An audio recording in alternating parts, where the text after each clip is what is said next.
ಇವಾಗ ಎಕ್ಸ್ಪೊನೆಂಟ್ಗಳನ್ನ ಹೆಂಗೆ ಸಿಂಪ್ಲಿಫೈ ಮಾಡೋದು ಅಂತ ಹೇಳ್ತೀನಿ.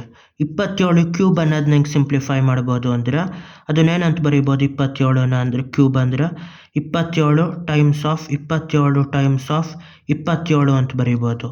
ಒಂದೊಂದು 27 ಅಂದ್ರೇನು 27ನ 3 ಟೈಮ್ಸ್ ಆಫ್ 3 ಟೈಮ್ಸ್ ಆಫ್ 3 ಅಂತ ಬರೀಬೋದು. ಯಾಕೆಂದರೆ ಇಲ್ಲಿ ಹೊಡಿಬೋದು ಅದನ್ನು 3 9 27 3 3 9.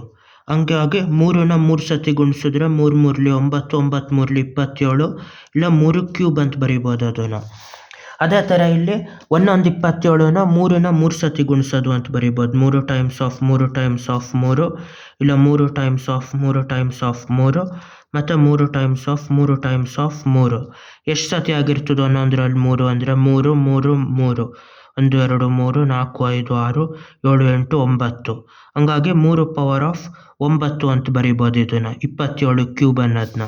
ಅದನ್ನು ಇನ್ನೊಂದು ಥರ ಯಾವ ಥರ ಸಾಲ್ವ್ ಮಾಡ್ಬೋದು ಅಂದ್ರೆ ಇಲ್ಲೂ ಸಿಂಪಲ್ಲಾಗಿ 27ನ 3 ಕ್ಯೂಬ್ ಅಂತ ಬರೀಬೋದು.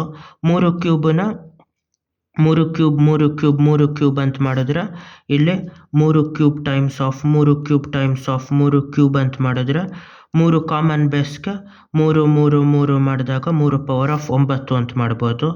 ಇಲ್ಲ 27ನ ಇನ್ನೊಂದು ಸತಿ ಬರೆಯೋದಾದರೆ 3 ಕ್ಯೂಬ್ ಹೋಲ್ ಕ್ಯೂಬ್ ಅಂತ ಬರೀಬೋದು. 3 ಕ್ಯೂಬ್ ಹೋಲ್ ಕ್ಯೂಬ್ ಆದಾಗ ಏನಾಯ್ತದೆ 3 3 9 3 ಪವರ್ ಆಫ್ 9 ಅಂತ ಬರೀಬೇಕು. ಎರಡು ಎಕ್ಸ್ಪೊನೆಂಟ್ಗಳು ಗುಣಿಸುವಾಗ ಪವರ್ನ ಕೂಡೋದಾಯ್ತದೆ. ಅದೇ ಒಂದು ಎಕ್ಸ್ಪೊನೆಂಟು ಬ್ರ್ಯಾಕೆಟಲ್ಲಿ ಇನ್ನೊಂದು ಪವರ್ ಬಂದಾಗ ಆ ಪವರ್ಗಳನ್ನ ಗುಣಿಸೋದಾಯ್ತದೆ 3 ಟೈಮ್ಸ್ ಆಫ್ 3 ಅಂತ. ಅದನ್ನ ಇದರಲ್ಲೂ ಮಾಡ್ಬೋದು. 16 ಸ್ಕ್ವೇರ್ ಅಂದರೆ ನಿಜವಾಗೇನು 16 ಟೈಮ್ಸ್ ಆಫ್ 16 ಅಂತ.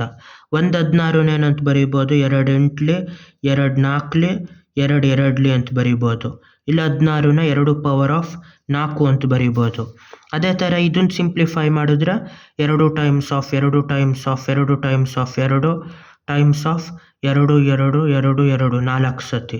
ಇಲ್ಲಿ ಈ 16ನ 4 ಸತಿ 2 ಅಂತ, ಈ 16ನ 4 ಸತಿ 2 ಅಂತ ಬರೀಬೋದು. 16 ಅಂದರೆ 2 2 2 2 4 ಸತಿ 2 ಗುಣಿಸಿದ್ರೆ 16 ಆಯ್ತದೆ. ಇವಾಗ ಎಷ್ಟು ಸತಿ ಆಯಿತು 2 ಪವರ್ ಆಫ್ 8 ಅಂತ ಆಯಿತು.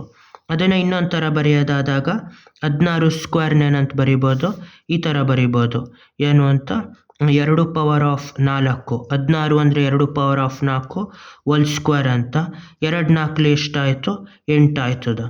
ಅದೇ ಥರ ಇನ್ನೂ ಒಂದು ಲೆಕ್ಕ ಮಾಡ್ಬೋದು. ಇಲ್ಲಿ ಯಾವ ಥರ ಲೆಕ್ಕ ಅಂದರೆ 8 square times of 2 power of -3 divided by 4 power of -3 ಅಂತ ಆಯ್ತು. ಯಾವುದು ಟೋಟಲ್ ಆಗಿ 2 ಪವರ್ ಆಫ್ 4 ಬೈ ಇದು 4 ಪವರ್ ಆಫ್ -3 ಅಂತ. ಇದನ್ನ ಹೆಂಗೆ ಸಿಂಪ್ಲಿಫೈ ಮಾಡೋದು ಅಂದರೆ ಎಲ್ಲನೂ ಸಿಂಪಲ್ ಆಗಿ ಬರೀಬೇಕು. ಮಾಮೂಲಿಯಾಗಿ ಬರೆದ್ರೆ ಏನಾಯ್ತದೆ 8 square times of 2 power of 4 divided by ಈ 4 ಪವರ್ -3 ಇರೋದು ಪಾಸಿಟಿವ್ ಆಗಬೇಕು ಅಂದರೆ ಮೇಲೆ ಬರಬೇಕು 4 ಪವರ್ ಆಫ್ ಕ್ಯೂಬ್ ಅಂತ ಆಗಬೇಕು. ಇವಾಗ ಎಲ್ಲನೂ ಸಿಂಪಲ್ ಆಗಿ ಬರೆದಾಗ ಎಷ್ಟಾಯ್ತದೆ 8 times of 8 times of 2 times of 2 times of 2 times of 2 4 ಸತಿ. ಅದೇ ಥರ 4 ಪವರ್ ಆಫ್ 3 ಇದು ಇಲ್ಲಿ ಪಾಸಿಟಿವ್ ತಗೋಬೇಕು, ಇನ್ನು ಕ್ಲೀನಾಗಿ ಇದಾಯ್ತದೆ 4 ಕ್ಯೂಬು.